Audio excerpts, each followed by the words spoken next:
नहमदुहु व नसल्ली अला रसूलिही करीम। अम्मा बाद फ़अऊज़ु बिल्लाहि मिनश्शैतानिर्रजीम। बिस्मिल्लाहिर्रहमानिर्रहीम। अस्सलामु अलैकुम प्यारे दोस्तों, उम्मीद है आप सब खैरियत से होंगे। आज का खूबसूरत वाक़या हज़रत सलमान के दरबार में हुदहुद की सच्चाई और मलका बिल्कीस के कबूल इस्लाम के हवाले से है। आप नबी अल्लाह हज़रत दाऊद अलैहिस्सलाम के बेटे थे। अल्लाह ताला ने हज़रत दाऊद अलैहिस्सलाम को बहुत से मोज़े अता कर रखे थे। इसी तरह से हज़रत सलमान अलैहिस्सलाम को भी अल्लाह ताला ने बहुत से मोज़ात से नवाजा था। आप जानवरों की बोलियां समझ लेते, हवाओं पर आपका काबू था। आपका तख्त हवाओं में उड़ता और सुबह शाम मुख्तलिफ सिमतों में एक एक माह का फ़ासला तय कर लेता था। आपकी सबसे बड़ी खसूसियत ये थी कि आपकी हुकूमत सिर्फ़ इंसानों पर ही नहीं थी, बल्कि जिन भी आपके ताबे थे। जब आपका दरबार लगता तो आपके ताबे सारी मखलूक के नुमाइंदे आपके दरबार में हाजिर हो जाते और अपनी अपनी कारकर्दगी पेश करते। एक दिन दरबार लगा तो तमाम जिन्नो इंस और चरिंदो परिंद अपनी अपनी जगहों पर बैठे हुए थे, लेकिन हुदहुद उनमें से गैर हाजिर था। आपने फरमाया, आज हुदहुद नज़र नहीं आ रहा। अगर उसने इस गैर हाजिरी की कोई माकूल वजह ना दी तो उसे सख्त से सख्त सज़ा दी जाएगी। अभी ये बातें हो ही रही थी कि हुदहुद भी हाजिर हो गया।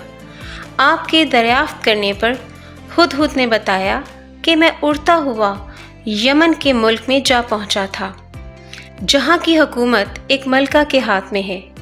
खुदा ने मलका को सब कुछ दे रखा है। मलका का तख्त बहुत कीमती और शानदार है, लेकिन शैतान ने उसे गुमराह कर रखा है। वो खुदाए वाहिद की जगह सूरज की परस्तिश करती है। आपने फरमाया, अच्छा, तुम मेरा ख़त उसके पास ले जाओ। तुम्हारे झूठ और सच का इम्तिहान अभी हो जाएगा। चुनाचा हुदहुद आपका ख़त लेकर मलका बिल्कीस के पास पहुंचा और ख़त मलका बिल्कीस के आगे डाल दिया। मलका ने ख़त पढ़कर दरबारियों को बुलाया और ख़त तमाम दरबारियों को पढ़कर सुनाया गया। ख़त में ये दर्ज था, शुरू अल्लाह के नाम से जो बड़ा मेहरबान और रहम फरमाने वाला है। ये इज़्ज़त वाला ख़त सुलेमान इब्न दाऊद की जानिब से मलका सबा बिल्कीस की तरफ है। जो हिदायत की पैरवी करे उसके लिए सलामती है। मुझ पर गलबे की ख्वाहिश ना करो, मेरे मुकाबले में सरकशी इख्तियार ना करो, बल्कि फरमा बरदार और मती होकर मेरे पास आ जाओ। मलका बिल्कीस ने यह ख़त पढ़कर अपनी रिवायत के मुताबिक अपने दरबारी उमरा से मशवरा किया। उन्होंने कहा, हम ज़बरदस्त जंगी क़ुव्वत और ताकत के मालिक हैं। हमें हज़रत सलमान से मारूफ होने की कोई ज़रूरत नहीं है। फ़ैसला करने का इख्तियार उन्होंने मलका को ही सौंपा कि मलका जो भी फ़ैसला करे हम उस पर राज़ी होंगे। मलका अपनी क़ुव्वत और ताकत से बखूबी बाखबर थी, लेकिन हज़रत सलमान अलैहिस्सलाम ने ख़त जिस तरह उस तक पहुँचाया था उसने मलका को सोचने पर मजबूर कर दिया और उसने उजलत में कोई फ़ैसला ना करने का इरादा करते हुए हज़रत सलमान को चंद कासिदीन के हाथ बेशकीमती तोहफ़े भिजवाए। कासिदीन को भिजवाने का एक मकसद ये भी था कि हज़रत सलमान अलैहिस्सलाम की क़ुव्वत और हशमत का सही अंदाज़ा लगाया जा सके। जब कासिदीन हज़रत सलमान के महल में पहुँचे तो उन्होंने फरमाया कि तुमने मेरी हदायत को बिल्कुल गलत समझा है। मेरे हुक्म की तामील की जाए और इन तहाइफ को वापस ले जाया जाए। तुम इन तहाइफ से मुझे बहला फुसला नहीं सकते। अगर मेरे हुक्म की तामील ना की तो मैं अजीमुश्शान लश्कर के साथ यमन पर हमला कर दूंगा। कासिदीन ने वापस जाकर तमाम वाक़या मलका बिल्कीस को सुनाया कि किस तरह हज़रत सलमान के दरबार में जिन्नो इंस और चरिंद परिंद उनके हुक्म को मानते हैं और हज़रत सलमान की अजीम जंगी क़ुव्वत और शहाना जाहो जलाल से मलका को आगाह किया।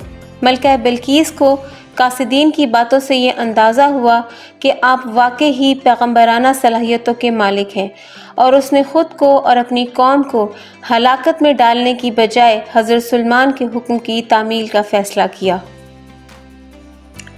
جب ملکہ بلقیس نے آپ کی جانب کوچ کیا تو آپ نے اپنے درباریوں سے پوچھا، کیا ہے کوئی جو اس کا سونے کا تخت اس کے آنے سے پہلے لے آئے؟ تو آپ کے دربار سے ایک جن نے کہا کہ آپ کے دربار کے برخاست ہونے سے پہلے میں اسے لا سکتا ہوں، میں اس کام کی پوری قوت رکھتا ہوں اور امانت دار بھی ہوں۔ پھر ایک اور شخص جس کے پاس کتاب کا علم بھی تھا، اس نے کہا، میں یہ تخت آپ کو آپ کے پلک جھپکنے سے قبل ہی لا دوں گا۔ پھر حضرت سلمان نے اس تخت کو اپنے پاس رکھا ہوا دیکھا۔ مفسرین کے مطابق وہ شخص حضرت سلمان علیہ السلام کا کوئی دوست تھا جس کا نام آصف ابن برخیہ بتایا جاتا ہے، اور بعض نے لکھا کہ وہ آپ کا خالہ زاد بھائی تھا۔ کہا جاتا ہے کہ اس تخت کی لمبائی 80 ہاتھ، عرض 40 ہاتھ اور اونچائی 30 ہاتھ تھی۔ اس میں موتی اور سرخ یاقوت سب زمرد جڑے ہوئے تھے۔ حضرت سلمان علیہ السلام نے اس تخت میں رد و بدل کر دیا اور اسے پہلے سے بھی زیادہ بہتر بنا دیا۔